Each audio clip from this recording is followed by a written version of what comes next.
கர்த்தருக்கு ஸ்தோத்திரம். இயேசு கிறிஸ்து நாமத்தினாலே வாசிக்கிறேன். 1 ராஜாக்கள் 2ஆம் அதிகாரம்.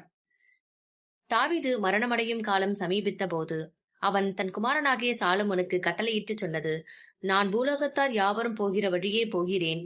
நீ திடன்கொண்டு புருஷனாயிரு.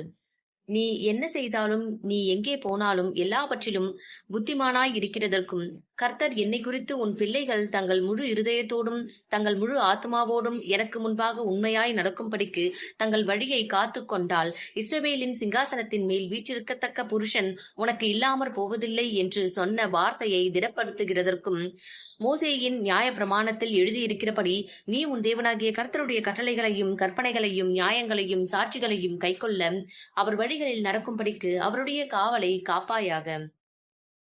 செருயாவின் குமாரனாகிய யோவாப் இஸ்ரவேலின் 2 சேனாதிபதிகளாகிய நேரின் குமாரன் அப்னேருக்கும் ஏதேரின் குமாரன் அமாசாவுக்கும் செய்த காரியத்தினால் எனக்கு செய்த குற்றத்தை நீ அறிந்திருக்கிறாயே.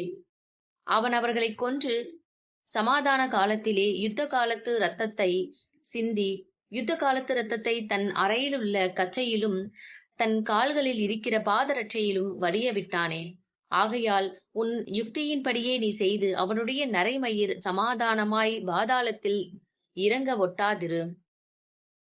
கீலேயாத்தியனான பர்சிலியாயின் குமாரருக்கு தயை செய்வாயாக.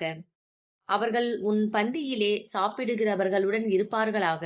உன் சகோதரனாகிய அப்சலோமுக்கு முன்பாக நான் ஓடிப் போகையில் அவர்கள் என்னை ஆதரித்தார்கள். மேலும் பகூரிம் ஊரான பென்யமீனனாகிய கேராவின் மகன் சீமேயி உன்னிடத்தில் இருக்கிறான். நான் மக்னாயிமுக்கு போகிற நாளிலே அவன் என்னை கொடிய தூஷணமாய் தூஷித்தான். ஆனாலும் அவன் யோர்தானிலே எனக்கு எதிர்கொண்டு வந்தபடியினால் நான் உன்னை பட்டயத்தாலே கொன்று போடுவதில்லை என்று கர்த்தர் மேல் அவனுக்கு ஆணையிட்டு கொடுத்தேன். ஆகிலும் நீ அவனை குற்றமற்றவன் என்று எண்ணாதே. நீ புத்திமான். அவனுடைய நரைமயிரை இரத்தத்துடன் பாதாளத்தில் இறங்க பண்ண நீ அவனுக்கு செய்ய வேண்டியதை அறிவாய் என்றான். பின்பு தாவீது தன் பிதாக்களோடே நித்திரையடைந்து தாவீதின் நகரத்தில் அடக்கம் பண்ணப்பட்டான். தாவீது இஸ்ரவேலை அரசாண்ட நாட்கள் 70 வருஷம். அவன் எப்ரோனில் 7 வருஷமும் எருசலேமில் 33 வருஷமும் அரசாண்டான். சாலமோன் தன் தகப்பனாகிய தாவீதுடைய சிங்காசனத்தின் மேல் வீற்றிருந்தான். அவன் ராஜ்யபாரம் மிகவும் ஸ்திரப்பட்டது. ஆகீத்தின் குமாரனாகிய அதோனியா சாலமோனின் தாயாகிய பத்சேபாலிடத்தில் வந்தான். நீ சமாதானமாய் வருகிறாயா என்று அவள் கேட்டதற்கு, சமாதானமாய்த்தான் வருகிறேன் என்றான். பின்பு அவன், உம்மோடே நான் பேச வேண்டிய ஒரு காரியம் இருக்கிறது என்றான். அதற்கு அவள், சொல் என்றாள். அப்பொழுது அவன், ராஜ்யம் என்னுடையதாய் இருந்தது என்றும் நான் அரசாளுகிறதற்கு இஸ்ரவேலர் எல்லாரும் என்மேல் நோக்கமாய் இருந்தார்கள் என்றும் நீர் அறிவீர். ஆனாலும் ராஜ்யபாரம் என்னை விட்டு தாண்டி என் சகோதரனுக்கு ஆயிற்று. கர்த்தரால் அது அவருக்கு கிடைத்தது. இப்பொழுது நான் உம்மிடத்தில் ஒரு மன்றாட்டை கேட்கிறேன், அதை எனக்கு மறுக்க வேண்டாம் என்றான். அவள், சொல் என்றாள். அப்பொழுது அவன், ராஜாவாகிய சாலமோன் உம்முடைய சொல்லை மறுப்பதில்லை. சூனேம் ஊராளாகிய அபிஷாகை எனக்கு அவர் விவாகம் பண்ணி கொடுக்க அவரோடே பேசும்படி வேண்டுகிறேன் என்றான். அதற்கு பத்சேபால், நல்லது, நான் உனக்காக ராஜாவிடத்தில் பேசுவேன் என்றாள். பத்சேபால் அதோனியாவுக்காக ராஜாவாகிய சாலமோனிடத்தில் பேசும்படி போனாள். அப்பொழுது ராஜா எழுந்திருந்து அவளுக்கு எதிர்கொண்டு வந்து அவளை வணங்கி தன் சிங்காசனத்தின் மேல் உட்கார்ந்து, ராஜாவின் தாயார் தன் வலதுபுறமாக உட்கார அவளுக்கு ஒரு ஆசனத்தை வைத்தான். அப்பொழுது அவள், நான் உம்மை ஒரு சிறிய மன்றாட்டை கேட்க விரும்புகிறேன், எனக்கு அதை மறுக்க வேண்டாம் என்றாள். அதற்கு ராஜா, என் தாயாரே, கேளும், நான் உமக்கு மறுப்பதில்லை என்றான். அப்பொழுது அவள், சூனேம் ஊராளாகிய அபிஷாகை உம்முடைய சகோதரனாகிய அதோனியாவுக்கு விவாகம் பண்ணி கொடுக்க வேண்டும் என்றாள். ராஜாவாகிய சாலமோன் தன் தாயாருக்கு பிரதியுத்தரமாக, நீர் சூனேம் ஊராளாகிய அபிஷாகை அதோனியாவுக்கு கேட்பானேன். அப்படியானால் ராஜ்யபாரத்தையும் அவனுக்கு கேளும்.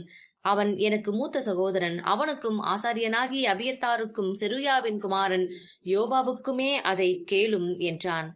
பின்பு சாலமோன் ராஜா, அதோனியா இந்த வார்த்தையை தன் பிராணனுக்கு சேதமாக சொல்லாதிருந்தால் தேவன் அதற்கு சரியாகவும் அதற்கு அதிகமாகவும் எனக்கு செய்ய கடவர் என்று கர்த்தர் மேல் ஆணையிட்டு, இப்போதும் இன்றைக்கு அதோனியா கொலையுண்பான் என்று என்னை திடப்படுத்தினவரும் என்னை என் தகப்பனாகிய தாவீதின் சிங்காசனத்தில் வீற்றிருக்க பண்ணி தாம் சொன்னபடி எனக்கு வீட்டை கட்டுவித்தவருமாகிய கர்த்தருடைய ஜீவனைக் கொண்டு சொல்லுகிறேன் என்று சொல்லி ராஜாவாகிய சாலமோன் யோய்தாவின் குமாரனாகிய பெனாயாவுக்கு கட்டளை கொடுத்து அவனை அனுப்பினான். இவன் அவன் மேல் விழுந்து அவனை கொன்று போட்டான்.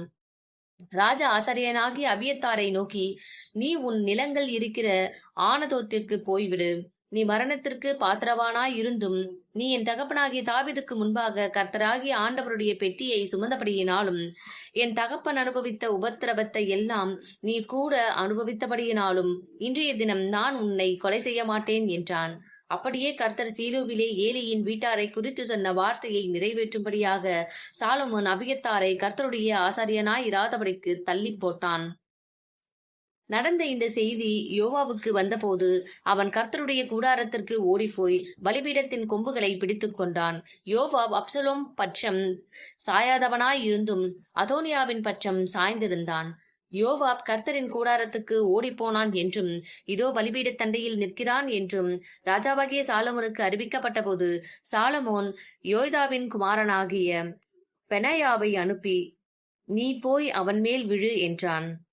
பெனாயா கர்த்தரின் கூடாரத்துக்கு போய் அவனை பார்த்து, வெளியே வா என்று ராஜா சொல்லுகிறார் என்றான். அதற்கு அவன், நான் வரமாட்டேன், இங்கேயே சாவேன் என்றான். ஆகையால் பெனாயா ராஜாவினிடத்தில் போய் யோவாப் இன்னபடி சொல்லி இன்னபடி எனக்கு மறு உத்தரவு கொடுத்தான் என்று மறு செய்தி சொன்னான். அப்பொழுது ராஜா அவனை நோக்கி,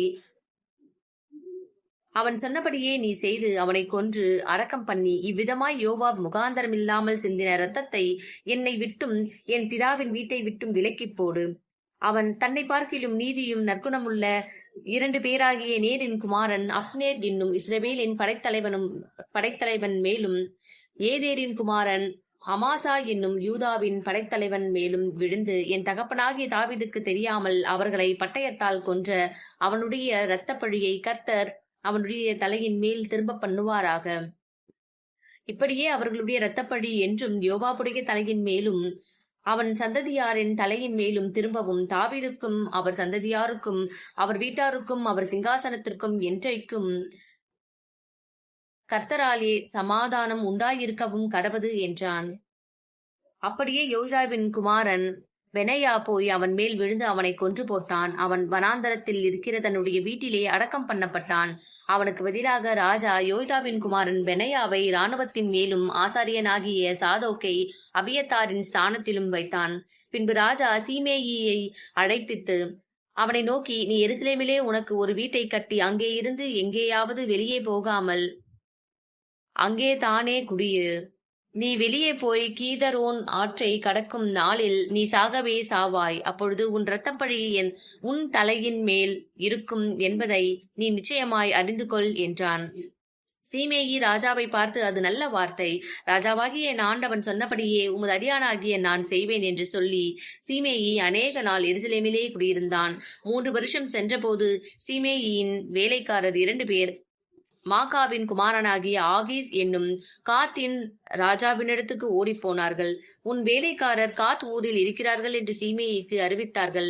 அப்பொழுது சீமேயி எழுந்து தன் கழுதையின் மேல் சேணம் வைத்து தன் வேலைக்காரரை தேட காத் ஊரில் இருக்கிற ஆகீசிடத்துக்கு புறப்பட்டு போனான். இப்படி சீமேயி போய் தன் வேலைக்காரரை காத் ஊரிலிருந்து கொண்டு வந்தான். சீமேயி எருசலேமில் இருந்து காத் ஊருக்கு போய் திரும்பி வந்தான் என்று சாலமோனுக்கு அறிவிக்கப்பட்ட போது ராஜா சீமேயியை அழைப்பித்து, நீ வெளியே புறப்பட்டு எங்கேயாவது போகிற நாளிலே சாகவே சாவாய் என்பதை நீ நிச்சயமாய் அறிந்து கொள் என்று நான் உன்னை கர்த்தர் மேல் ஆணையிடச் செய்து உனக்கு திடசாட்சியாய் சொல்லி இருக்க அதற்கு நான் கேட்ட வார்த்தை நல்லதென்று சொல்லவில்லையா? நீ கர்த்தரின் ஆணையையும் நான் உனக்கு கற்பித்த கட்டளையையும் கை கொள்ளாதே போனதென்ன என்று சொல்லி பின்னும் ராஜா சீமேயியை பார்த்து, நீ என் தகப்பனாகிய தாவீதுக்கு செய்ததும் உன் மனதுக்கு தெரிந்திருக்கிறதுமான எல்லா பொல்லாப்பையும் அறிந்திருக்கிறாய். ஆகையால் கர்த்தர் உன் பொல்லாப்பை உன் தலையின் மேல் திரும்ப பண்ணுவார். ராஜாவாகிய சாலமோனோ ஆசிர்வதிக்கப்பட்டவனாய் இருப்பான். தாவீதின் சிங்காசனம் என்றைக்கும் கர்த்தருக்கு முன்பாக உறுதியாயிருக்கும் என்று சொல்லி ராஜா யோய்தாவின் குமாரனாகிய பெனாயாவுக்கு கட்டளை கொடுத்தான். அவன் வெளியே போய் அவன் மேல் விழுந்து அவனை கொன்று போட்டான். ராஜ்யபாரம் சாலமோனின் கையிலே ஸ்திரப்பட்டது. ஆமேன்.